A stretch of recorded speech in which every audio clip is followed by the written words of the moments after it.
मित्राच्या गांडीवर फटके देऊन मित्राला झोपेतून उठवलं. म्हणलं की तुमच्या भावाचा उठलाय, तुमचा भाऊ उठलाय. ब्लॉगिंग क्षेत्रात पदार्पण करून परत झोपलाय. आयुष्यात न काय करता भूक आणि न काय करता चूक भरपूर केल्यात.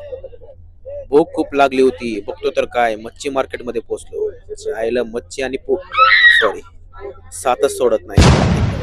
शेवटी काय स्वीट शॉप मध्ये जाऊन ढोकळा खाल्ला. पर्याय नव्हता. बारक्या पोरांसमोर चष्मा घालून बारक्या पोरांच्या कपड्यात गोट्या आणल्या होत्या. त्यांना वाटलं की बाई यो इंटरनॅशनल खिलाडी. बारक्या पोरांसमोर टवटवीत हागल्यानंतर आम्ही चाललोय जे या पृथ्वीवर पहिल्यांदा हागले होते त्यांना बघायला, म्हणजेच डायनोसॉर बघायला.